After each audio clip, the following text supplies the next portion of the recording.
Oke, baik. Selamat pagi. Assalamualaikum warahmatullahi wabarakatuh. Uh, Pada pertemuan ini saya akan membahas tentang Google Apps, gitu ya. Jadi di bab 2, di pertemuan kedua ini kita akan membahas Google Apps, Google Calendar, Kontak, sama Google Drive, gitu ya. Jadi nanti kita akan membahas ini, masuk kaitannya dengan Google Hangout atau Google Meet namanya sekarang, gitu ya. Nah, nanti saya akan contohkan dulu apa sih itu Google Apps, gitu ya. Oke, jadi materinya Anda bisa ambil di e-learning, gitu ya. Di PDF ini ada di e-learning, di pengantar sesi informasi. Oke. Jadi deskripsi umumnya kita akan membahas produknya Google Apps, gitu ya. Ada Gmail, ada Google Calendar, ada pengaturan kontak, sampai dengan aplikasi Office pada Google Apps. Nah, tentunya untuk mengatur settingan email, ini minggu lalu sudah saya sempat bahas dengan Rian, gitu ya. Kemudian agenda, undangan, task, dan reminder. Oke. Nah, jadi sifatnya Google Apps ini adalah teknologinya adalah teknologi cloud computing. Jadi apa bedanya Pak dengan Word dan Excel, gitu ya? Nah, bedanya adalah kalau Word, Excel, PowerPoint, Microsoft Office itu adalah produknya Windows, Microsoft, gitu ya. Sedangkan Google mengeluarkan namanya yang disebut dengan Google Apps, gitu ya, dikemas jadi satu. Apakah ini gratis Pak? Iya, gratis. Ya, kalau lisensinya Microsoft yang kita biasanya install itu biasanya berbayar. Ya, walaupun sekarang Microsoft juga mengeluarkan produknya adalah Office 365 yang berbasis cloud atau di awan-awan. Bedanya apa sih desktop dengan yang aplikasi di awan-awan, gitu ya? Bedanya adalah ketika aplikasinya berbasis cloud, kita tidak perlu menginstal, kita cuma butuh koneksi internet. Sedangkan yang aplikasi berbasis desktop, kita perlu menginstal. Itu bedanya, gitu ya. Jadi kita akan muncul di komputernya, kita harus install dulu baru ada. Sedangkan teknologi cloud, gitu ya. Nah, pengetikanya di mana? Google Doc-nya di mana, gitu ya. Nah, itu ada di awan-awan. Kita tentu butuh koneksi internet untuk mengakses aplikasi tersebut, gitu ya. Nah, ini termasuk powerful. Di Google Apps ini ada beberapa aplikasi yang kita bisa gunakan, gitu ya. Jadi macam-macam, gitu ya. Tapi di pembahasan pengantar informasi ini kita nanti akan membahas email, ya, kenalkan email, kalender, Drive, Doc, Google Sheet, Slide, gitu ya. Dan ada beberapa yang lainnya Anda bisa coba, termasuk mungkin Anda sudah familiar dengan Google Meet, gitu ya, untuk pertemuan secara daring. Hampir sama Google Meet itu dengan aplikasi Zoom yang kita gunakan saat ini. Cuman berbeda vendor, gitu aja. Ini produknya Google Apps, ini adalah produknya si Zoom yang kita gunakan pada hari ini. Oke. Nah, di fasilitas email, gitu ya. Jadi setiap dosen dan teman-teman mahasiswa akan mendapatkan email free, email dengan domain institusi yaitu Perbanas, gitu ya. Kalau student, kalau teman-teman mahasiswa, alamatnya adalah nim@student.perbanas.id. Sedangkan untuk dosen biasanya menggunakan nama, kayak saya ini menggunakan nama @perbanas.id, gitu ya. Nah, apa saja fitur-fiturnya, gitu ya. Mungkin Anda familiar, kalau mau kirim email itu namanya adalah home post. Ya, kalau mau kirim email itu adalah home post, gitu ya. Nah, ini yang Anda harus perlu perhatikan. To itu adalah alamat yang dituju, CC itu adalah tembusan, dan BCC itu adalah tembusan yang tak nampak, gitu ya. Kemudian kita bisa memberikan judul emailnya apa, gitu ya. Kemudian isinya apa. Dan kalau kita mau mengatur format email, tulisan, cetak tebal dan sebagainya, kita bisa atur di situ. Sedangkan untuk attach, untuk melampirkan, biasanya ada kita melampirkan, itu kita ada dua pilihan. Kalau filenya di bawah 20 mega, gitu ya, kita bisa gunakan attach biasa. Tapi secara otomatis ketika file itu berjumlah filenya besar, gitu ya, udah dari 50 mega ke atas, gitu ya, nah kita bisa gunakan Google Drive. Di media penyimpanannya kita bisa Google Drive. Nah, menu send ini digunakan untuk mengirim. Fix kita gunakan untuk mengirim file. Nah, oke. Jadi apa sih CC itu tadi? CC itu adalah kepanjangan dari carbon copy, gitu ya, atau tembusan. Jadi saya mengirimkan kepada si Rian. Ya, tujuannya kepada Rian yang terhormat, saudara Rian. Saya juga tembuskan ke atau CC ke Gilang. ya saya bisa CC. Berarti tujuan utamanya adalah kepada si Rian, tapi saya juga menembuskan kepada si Gilang. Apakah Rian tahu saya ngirim juga ke Gilang? Ya tahu, ketika kita gunakan CC. Nah, apa bedanya ketika kita gunakan BCC, Blind Carbon Copy? Jadi kalau Blind Carbon Copy itu saya mengirim kepada Rian, bukan saya CC tapi saya BCC. Jadi Rian seolah-olah hanya tahu saya, gitu ya, hanya mengirim kepada Rian. Padahal Gilang juga menerima email itu, ya. Gimana kalau Gilang? Gilang juga tahu, oh ini Pak Anto ngirimnya kepada si Rian. Saya hanya mendapatkan tembusan tapi tidak muncul, gitu ya, blind carbon copy. Itu bedanya CC dengan blind carbon copy. Oke, jadi nanti ini ada beberapa email yang masuk. Anda juga bisa atur di sini ya, pengaturan email termasuk pemberian foto, kemudian signature, gitu ya. Ini contohnya adalah signature untuk email, jadi kita bisa kasih signature di sini. Jadi setiap kali kita kirim email, ini akan muncul terus. Ya, jadi ini secara otomatis juga akan muncul. Jadi ketika kita compose, secara otomatis signature ini akan muncul. Oke.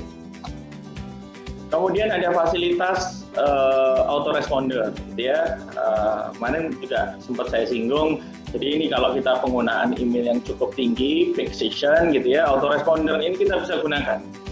Jadi autorespon ini begitu kita menerima kiriman email, di saat kita tidak sedang membuka email atau tidak sedang mengakses email, secara otomatis email itu akan membalas. Gitu ya, ada mesin penjawab otomatis kalau kita lihat di sini. Jadi contoh saya mau cuti, gitu ya, ada application respondent. Jadi saya sudah atur tanggalnya kapan sampai tanggal berapa. Email itu nggak saya buka. Jadi biarkan mesin penjawab yang akan menjawab. Jadi ketika Gilang kirim email ke saya sudah setting tanggal 22 September, gitu ya. Saya mau cuti tanggal 22 sampai tanggal 25. Jadi range tanggal 22 sampai dengan tanggal 25, ya. Ketika Gilang atau Rian ngirim email ke saya, nanti akan muncul mesin penjawab. Bahkan sebelumnya saya ucapkan terima kasih telah mengirim email kepada saya. Namun mohon maaf belum bisa membantu atau bertemu dengan rekan dikarenakan sedang berlibur atau saya sedang cuti, gitu ya. Nah, kita bisa atur di sini. Isi mesin penjawabnya apa itu kita bisa atur di sini. Sedangkan di sini adalah autoresponder. Jadi kita off-nya mulai kapan? Dia off dan di sini di-on-kan. Dia mulai kapan? Jadi ketika orang yang mengirim email di waktu yang kita setting, secara otomatis ini akan mengirim. Oke. Kemudian di sini ada dua pilihan, only send a response of people in my contact. Jadi hanya mengirimkan kepada kontak-kontak. Jadi kalau kita punya kontak-kontak kayak di phonebook, gitu ya, di Google ini pun juga ada Google Kontak, gitu ya. Nah, secara otomatis dia juga akan ngirim kepada my contact saja. Only send. Ya, jadi kita batasi. Yang hanya kontak saya saja yang tahu saya sedang berlibur akan menerima balasan email. Atau dibalik, yang pilihan yang bawah, only send respond to people in Isti Perbana Surabaya. Jadi saya hanya mengirim email mesin penjawab ini hanya kepada domain @perbana saja ini. Nah, kalau domainnya yang ngirim saya dari Gmail, Pak, atau dari Yahoo, Pak, gimana? Ya nggak akan terkirim mesin ini. Tapi kalau kita abaikan semua, berarti semua siapapun dari email apapun yang mengirim email kepada saya, maka ini secara otomatis akan menerima email balasan seperti ini. Ya, oke. Jadi itu adalah fungsi dari vacation, gitu ya. Oke. Kemudian label. Jadi label ini kita bisa melabeli atau membuat folder-folder, gitu ya, khusus kita membagi folder-folder yang kita menerima email. Jadi contoh saya menerima email tugas Applikom A1, gitu ya. Jadi semua sudah saya collect untuk Applikom A1, semua akan masuk di folder emailnya adalah Applikom A1. Sedangkan untuk C1 ya khusus untuk tugas-tugasnya C1, seperti itu. Nah, caranya kita bisa buat label atau kita kalau mau mengelompokkan di Windows Explorer itu kan namanya biasanya folder-folder, gitu ya. Kita namanya adalah ini kita buat namanya label di sini. Oke, jadi di label-label ini saya udah tahu ketika si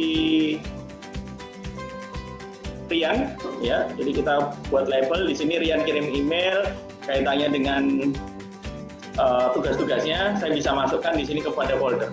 Jadi ketika saya mau koreksi, saya lihat mana tugasnya Rian, saya bisa lihat di label yang ada di email ini. Oke, itu yang ada di fasilitas akun email. Kemudian ada fasilitas Google Calendar, gitu ya. Jadi di Google Calendar ini biasanya terlink secara otomatis. Kita bisa buat undangan kepada rekan, teman-teman mahasiswa mau belajar kelompok, mau pertemuan, gitu, atau menggunakan Google Meet yang sudah terintegrasi dengan Google Calendar ini, kita juga bisa aktivitas di situ. Kemudian kita juga bisa masukkan task. Jadi kalau Anda mau masukkan agenda kegiatan, hari ulang tahun yang ada contohnya di sini, itu kita juga bisa gunakan yang ada di situ. Ya, jadi tampilannya pun juga kita bisa atur, mulai dari ditampilkan kalau ini per hari, kita bisa tampilkan bulanan, 7 hari, atau kita tampilkan agenda-agenda kegiatan kita bisa masuk. Ya. Jadi contoh di sini saya akan membuat agenda mengatur perkuliahan atau pelatihan MS Publisher di sini contohnya. Jadi saya sudah mengatur di sini, gitu ya, ada pelatihan tanggal berapa, gitu ya, ada di mana location-nya. Jadi kita bisa masuk, klik ruangannya di mana. Kalau kita bisa masukkan di Google Map juga masuk di Google Map. Kalau kita mau pelatihannya di luar kampus, itu kita bisa masukkan. Nah. Oke, agendanya ini sama seperti kita mengisi email, gitu ya. Jadi dengan ini mengundang bla bla bla tanggal berapa, gitu ya. Nanti secara otomatis antara kalender saya sebagai pembuat, gitu ya, dengan yang diundang dengan Rian dan Gilang, gitu ya. Secara otomatis nanti juga akan muncul di kalender Anda. Jadi masing-masing individu ini kan punya kalender masing-masing, seperti itu. Nah, secara otomatis ini saya undang. Siapa saja yang saya undang? Nah ini, add guest-nya siapa saja. Kita juga bisa berikan warna. Untuk pelatihan yang tadi publisher itu saya berikan warna merah di kalender kita. Supaya kita tahu kalender kita untuk pelatihan itu ada masuk di warna merah. Ya, oke. Sama halnya ketika kita klik task. Jadi task untuk agenda kegiatan, pekerjaan. Jadi udah kita mau menyelesaikan pekerjaan. Contohnya itu ya, di tasknya itu adalah tugas. Bagi tugas, kemudian kita klik, ya saya buat contohnya di sini, menambahkan detail isian task. Kita mau ngerjain apa ini? Contoh pembuatan blueprint, contoh di sini. Di proses arahnya pada tanggal pembuatan blueprintnya itu kapan dan berakhirnya kapan? Kita berikan deadline di situ. Kita berikan deadline di situ. Sedangkan untuk yang nomor handphone ini kayaknya sudah dihapus, update terbaru dari Google tidak menyertakan lagi notifikasi via nomor handphone, tapi notifikasinya adalah via notifikasi di desktop dan via notifikasi di email. Jadi ketika saya mengirim undangan ke Rian dan Gilang, gitu ya, secara otomatis dia nanti ketika menjawab yes, ya iya saya akan datang di undangan tersebut, otomatis akan mengaktif di kalendernya Rian dan Gilang, gitu ya. Ketika jawab yes, ya, dan di situ saya sudah bisa atur. Jadi contoh saya pelatihannya besok, gitu ya, jam 10. Di situ saya sudah atur 10 menit sebelum acara atau 30 menit sebelum acara Anda akan menerima notifikasi by email. Kalau dulu notifikasinya bisa lewat SMS, tapi sekarang kayaknya habis diupdate ini sudah enggak, fasilitas ini sudah ditutup, tidak ada lagi seperti itu. Oke. Sedangkan yang di Google Kontak ini adalah kaitannya dengan pembuatan kontak baru. Jadi kalau ini sama kayak phone book ya. Jadi ini kaitannya nanti dengan yang responden tadi, profession respondent. Jadi respondernya yang di kontak-kontak kita saja, kita juga bisa buat di sini kontak. Plus kita juga bisa membuat grup. Ya, sama ya namanya kalau kita buat grup setelah ada kontak, kemudian kontak itu kita masukkan ke dalam grup. Di grupnya Aplicom ini ada 2 orang, saya tambahkan 2 kontak, kemudian saya buat grup. Nanti dampaknya adalah ketika mau kita kirim email, saya biasanya ngirim email ke Rian dan Gilang, gitu ya, sendiri-sendiri, saya cukup mengganti nama grupnya saja. Contoh grupnya adalah Aplicom A1. Saya di event send item, secara otomatis saya juga akan mengirim ke 2 nama tersebut, ke Rian dan di Gilang, seperti ini. Jadi kita akan coba, ya. Oke. Kemudian yang berikutnya adalah aplikasi Google Drive. Jadi Google Drive ini adalah media penyimpanan secara awan-awan atau secara cloud, ya. Jadi bagaimana mengaktifkan ya, Anda klik yang di email, kemudian Anda masuk di Drive, katanya seperti ini. Ini sama halnya ketika kita menyimpan file di laptop atau di komputer, di Explorer, cuman bedanya ini adalah di awan-awan. Nah, kemudiannya kalau di awan-awan itu Anda kalau, oh saya lupa Pak, biasanya kalau Anda nyimpan di flash disk atau di laptop komputer rumah, lupa nggak bawa, wah harus pulang dulu ngambil datanya, gitu ya. Berbeda ketika kita menyimpan data itu di Google Drive. Jadi Anda cuma butuh koneksi internet, login akun email Anda, kemudian Anda bisa ambil data itu tadi, ya. Tampilannya Google Drive seperti ini, kita ada My Drive, kapasitasnya ini sekitar 25 GB, gitu ya. Anda bisa menyimpan data yang kalau Anda mau backup foto-foto Anda di Google Drive, gitu ya, file-file penting Anda di Google Drive, gitu ya. Kalau Anda mau besok udah persiapan skripsi, nah data-data Anda supaya aman, Anda simpan di Google Drive. Jadi sebagai backupnya Anda bisa simpan di Google Drive. Anda upload di Google Drive. Jadi ketika mungkin laptop Anda rusak, kena virus, dan lain sebagainya, gitu ya, Anda masih punya file yang ada di Google Drive. Atau yang paling ekstrim, laptop Anda hilang, flash disk Anda hilang, gitu ya, wow, bingung filenya di mana. Tapi ketika Anda menyimpan data di Google Drive, insya Allah data Anda akan aman di cloud-nya ini. Oke, cara buatnya, secara konsep hampir sama, gitu ya. Pak, apakah bisa Pak, data di laptop saya bisa semua di-upload Pak? Ya bisa aja, asal nggak lebih dari 25 GB data Anda. Saya sudah ada folder-folder Pak, kemudian saya mau upload Pak, di ini Pak, foldernya langsung. Bisa Anda upload secara otomatis, atau Anda bisa menyusun sendiri. Nah, Anda bisa menyusun sendiri Apicom, gini ya, atau buat data pribadi Anda apa, gitu. Anda bisa upload di situ. Oke, termasuk nanti di dalamnya adalah ketika kita membuat pengetikan. Kalau istilahnya kan kita familiar dengan nama Word, gitu ya. Kalau di pengetikan di Google namanya adalah Google Doc. Kalau kita kenal Microsoft Excel, kalau di Google namanya adalah Google Spreadsheet, seperti itu. Kita juga bisa mengerjakan. Bedanya apa ketika kita di cloud, gitu ya? Kita ngetiknya di cloud. Kita secara waktu yang bersamaan kita bisa mengedit secara bersama-sama, ya. Berbeda ketika kita ada tugas makalah, ayo kita buat makalah, bab 1 dikerjakan oleh Rian, bab 2 dikerjakan oleh Gilang, bab 3 saya ngerjakan, gitu ya. Kan kita biasanya sendiri-sendiri filenya, baru terakhir baru kita collect, kan seperti itu. Nah, gimana kalau kita mengerjakannya di Google Doc? Kita bisa ngerjakannya secara bersama-sama. Bab 1 yang ngerjakan Gilang, bab 2 yang ngerjakannya Rian, bab 3 saya. Tapi dengan waktu yang bersamaan, satu file yang bersamaan kita langsung bisa mengerjakan tugas tersebut. Gitu. Nanti kita akan coba seperti itu. Nah, ini dokumen yang kita bisa share. Jadi nanti ketika share itu pun juga sama, kita juga bisa share dokumen tersebut. Dia bisa apa? Jadi saya mau undang Rian boleh ngedit nggak? Kalau mau kita tugas kelompok bersama-sama, ya saya berikan aksesnya adalah can edit.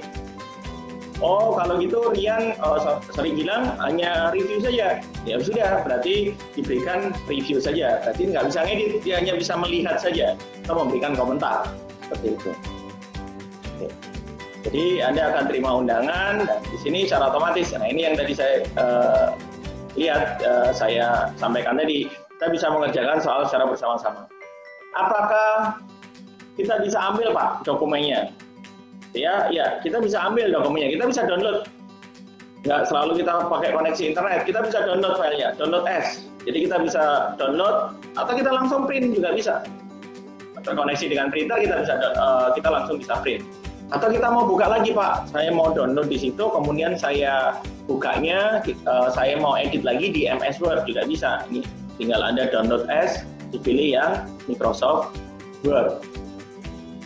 Oke. Sama halnya dengan Google Sheet ya, hampir sama. Rumus-rumusnya pun juga hampir sama, gitu ya. Termasuk, nah ini nanti kita juga akan coba untuk pembuatan Google Form. Nah, di Google Form ini, kalau di Microsoft adanya di Office 365. Ya, biasanya kalau kita install Office yang desktop, belum ada untuk yang Google Form. Kecuali kita buat pakai database sendiri, pakai Access, contohnya seperti itu. Nah, kita bisa create form. Pada umumnya yang kita tahu, pembuatan Google Form ini kan banyak biasanya untuk registrasi online, gitu. Kemudian untuk survei, kita bisa gunakan Google Form ini yang paling banyak digunakan, seperti itu. Nah, ini adalah topik kita hari ini, gitu ya. Nah, topik kita hari ini, saya akan contohkan di email, gitu ya.